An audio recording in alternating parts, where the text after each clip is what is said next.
Hello. It's another episode of my Hacking the Singularity series. And today I want to talk a little bit about the fears that a lot of people have of artificial intelligence, maybe some misconceptions, could be by me. But I want to understand the difference between subjective and objective thinking. And I personally believe that a computer intelligence will happen. We will have, well, we're already there. We talk to them every day, and customer support, some are very limited in their intelligence compared to others, but um, I believe they're very good at objective reasoning, or can be made very well. We've certainly seen poor implementations in customer service, wherever, but they keep getting better.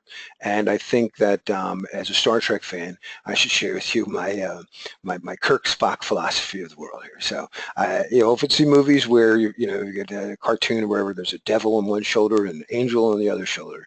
Well, we're going to have Kirk and Spock, right? So, hopefully this is pretty short. I'm trying to keep this under like 15 minutes or so. All right. So for me, Captain Kirk is our subjective thinker, and Spock is the objective thinker. So I believe that my computer can be very Spock-like. I don't believe it can become like Kirk. So I think of it like a GPS. Um, you never hear Spock say where to go. He doesn't say, Captain, I'm in the mood for some Korean barbecue. Spock doesn't get in the mood for things. He just, I don't know how he would pick a meal, because it's not good to eat the same food every day. So I imagine he has some type of random number generator. I don't know. But Kirk just does things based on a whim, on his mood, right, on his feelings. Spock, I feel like a Chinese buffet. And then, well, we'll have to set limits. You set constraints. When you set your GPS, you always have to say, do you want to go the fastest way, whatever. So he says, we've got 2 hours and we've got this much money, right? So we set our time and money constraints. And then Spock can calculate all the possible ways, like a good GPS. Now, the fears of artificial intelligence getting out of control, which is, I think, a very legitimate fears. I don't think we're really going to be able to control these things, so to speak. But at the same time, I don't have the dystopian fear that they're going to get smarter than us and enact some doomsday scenario. I don't worry about that. I worry about problems by dumb AIs, for sure. I do worry about that. I can't stand waiting on customer service for too long. And I imagine if this was a life support thing, when they automate our hospital stuff, we're going to have people die because of artificial intelligence mistakes, likely. I hope not. I hope we can keep that to a bare minimum. But we have people die from fire every day. We have people die from a car accident. And these are accepted technology. When the car first crashed, I'll bet you people were like, "Can you believe it? I told you to stay out of them wheels." Just like when the first airplanes went down. These new types of deaths seem horrible, but risk management practices will just say, look, whatever does the minimal amount. So like self-driving cars, if they kill somebody, it's horrible. But if overall we see that death is greatly reduced, I don't think it's going to, I think it's going to be a no-brainer. I imagine more and more self-driving cars, right? All right. When I say hacking, just real quickly, I don't mean a bad guy. I mean the Internet Engineering Task Force definition. Someone who figures things out, make something cool happen. So my goal is to take some information I've gathered and put it in some cool way. And what is cool? Technically, to me, I love the feelings from Buckminster Fuller, who felt that as a scientist that leaves behind artifacts, these artifacts should advantage all without disadvantaging any. This is not easy to do. I think maybe you're making this great cleaner that everybody could use. Oh my gosh, it cleans the bathrooms up so nicely. It's so easy. And you poison the town's water supply in your manufacturing facility. So this is not easy. This is not, but it is a design goal. I know personally I have made a lot of mistakes that have not advantaged everybody. So. All right, and what is the singularity? If you're new to this, just quickly, it's a concept. Well, it's based on the concept of Moore's law and how computers just keep getting faster and faster and smarter and smarter. And Ray Kurzweil, if you want to know more, it's a great place to start. Google him up. His 2005 book, The Singularity is Near. Um, it calculates that at some point, like 2028, maybe 20, a computer is going to be as smart as a human being. At least in the Spock part, brain, I can accept that. Yeah, I don't know about the Kirk part, but by 2045, he suspects it'll be smarter than all humans. And when I say a computer, I mean basically your cell phone, if that's what we're carrying. If we're carrying these little rectangular devices at that time, he feels they might be implants, nanobots that we put in our body. Who knows? Could be in my shoes. Where's my shoes? I can't think without my shoes. I don't know. Well, the way exponential growth works, as opposed to a linear growth, and very quickly I'll just say, if and I remember learning this in like sixth grade, where somebody tricked a king, and he said, on the first day of a month I want a penny, and on the second day I want 2 pennies, and on the third day I want 4 pennies, and I'll do this job for him for a month, and the king was like, that doesn't sound like much. Well, he's thinking, most people think linearly. So on day one, you'd get 1 penny. On day 30, you'd get 30 pennies. But if you kept doubling like that, you'd hit a point where in 30 days, you're getting billions of pennies.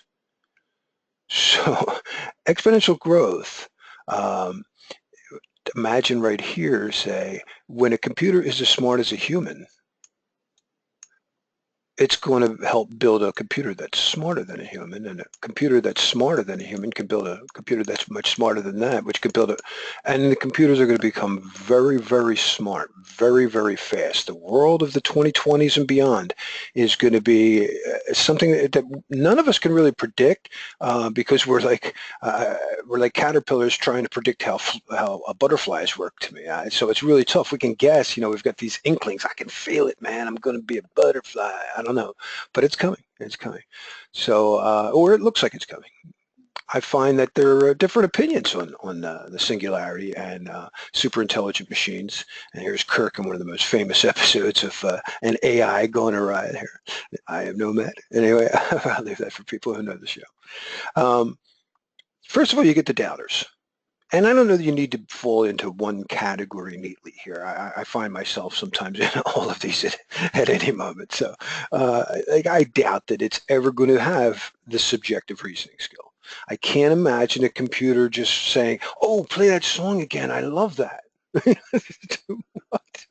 That would not happen. We have was it the Turing test to see if an AI it could trick somebody into thinking it was really human, and it's a game. So using like game show reactions, you could possibly come up with some. But my Turing test would be, how would people react to my jokes, or how does this thing react to my jokes? I try to be funny a lot, and on any one person, I might make them laugh 20% of the time, and the other 80% they don't laugh. And why? In each of those other situations, didn't they laugh? What was the look on their face then? Was it because we were in the middle of something they felt was more important? Was the joke inappropriate for a different reason? Right? Was it just not funny? Uh, so the doubters of AI are, and again, I'm kind of like this. I don't know that we're ever going to get a computer that's, like I am nomad and you fall in love with them, or whatever, Johnny Five. I don't know if that's going to happen. You get the utopians. Kurzweil and a lot of the people at the Singularity University, which I'm a member of, and I'm probably very much a member of the utopians. I actually try to stay there. I look at all the great things these things could do.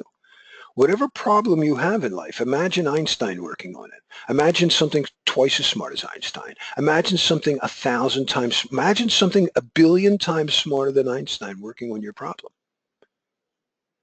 From solving medical things to production, manufacturing things, all kinds of ideas that people at Singularity University and other places share with how these AIs can solve problems for us. And I belong to that camp. There's the dystopians. I remember hating going to see the Terminator. I understood what it was all about. I never like time travel movies where it doesn't add up to me, and I never like that. Had a little bit of that in there, but it also mostly what I don't like is that the robots will really kill us.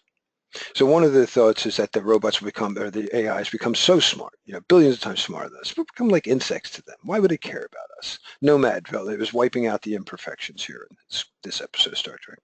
But I don't believe that. I don't look at an insect and say, oh, that created me.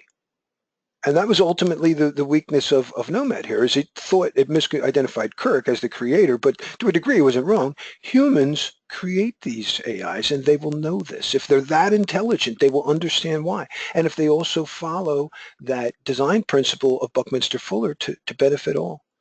See, I don't think that's just cool because it's nice to people. I think it's cool because it's sustainable. And I think something super intelligent would understand that, would want to sustain. But I find most people are uninformed. I'm certainly uninformed about a lot of stuff, so I keep studying stuff. I'm reading Neil Bostrom's book now, but this is probably who I'm aiming a good deal of my presentations at, right? So if you're, and again, we can be part of everything. Yeah, I don't know how to create a Captain Kirk type of consciousness. I don't know how to create the subjective brain, the part that likes a particular song or loves to see a movie. Or, I don't know a color. I don't know how that would work. I am often wrong. So I'm not going to say that could never happen. I'm just saying right now when I hear these descriptions of how they would create a computer that would become self-aware, I don't know how that happens. I'll leave that open. Subjects and objects. Now, Uhura here is playing an instrument. It's a Vulcan harp, by the way, I believe. That's Spock standing behind her. Don't break a string. But she's the subject. And she's playing actively. She's doing something to this object that she likes. What would be nice? What sounds nice to her? The subjective brain, the Kirk brain. This determines what qualities that we like in things. I don't know that computers can actually pick that quality. The objective brain, though, the object she's playing, it's an object. It's passive. It's not going to do anything. Like the GPS doesn't tell you where to go until you say where to go. I would hope that. I'd want to turn that GPS in because I say I want to go here, and it goes, no, you don't. You want to go here.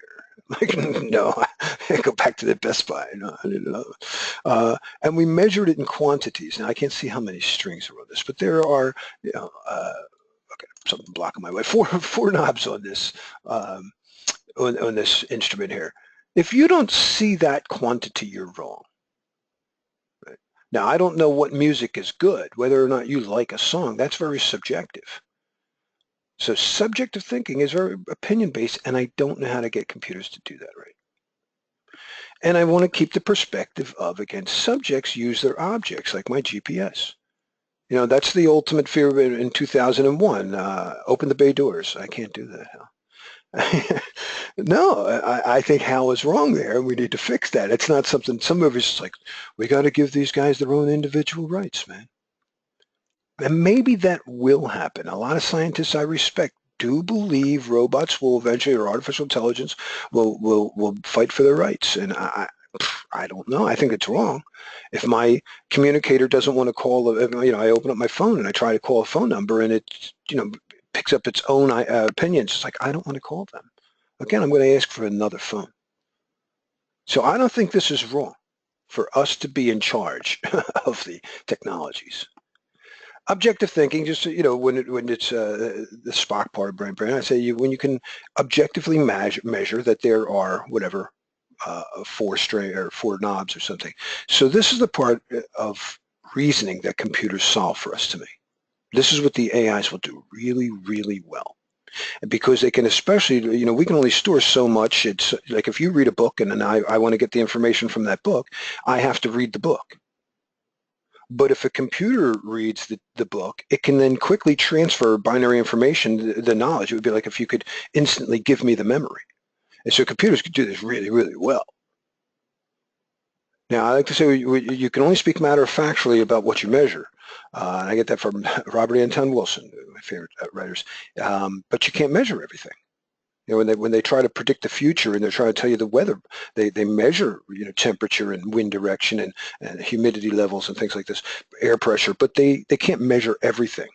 So it's always a guess as to what the weather's going to be like, providing this or this, these other unknown variables don't. It's always unknowns. And they can analyze things in quantities. Right? Computers will do this very, very well. But subjective thinking is when you speak from the heart. I can't imagine a robot singing with passion and just loving that song. And it could be just a limit of my imagination, and I could be proven wrong later. So I'm not going to say this dogmatically. I just can't see it. I say they're incapable, but I got a question mark on it. To me, what computers are to help us solve our basic problems. So in Maslow's hierarchy of needs, the ultimate goal is self-actualization, or what Aleister Crowley would say, manifestation of your true will. And I just picked, there's a lot of art things up here. It's the creative brain. I picked Earth, Wind, and Fire and Fred and Ginger because they're two of my favorite artists that I grew up with. Of course, I love a lot of different stuff, but Earth, Wind, and Fire, what's they really sang some high-level stuff about space travel and melding minds. Come and see victory in a life of fantasy, bringing life for you and me to behold in your soul with ecstasy. I just can't, sorry. Fred and Ginger, I love their art. I love their art. So I think humans should be freed up by the AIs. They're there to solve very basic problems for us, to make sure, we spend most of our time working a job so we can get money, so we can put a roof over our head and food on the tables of our families.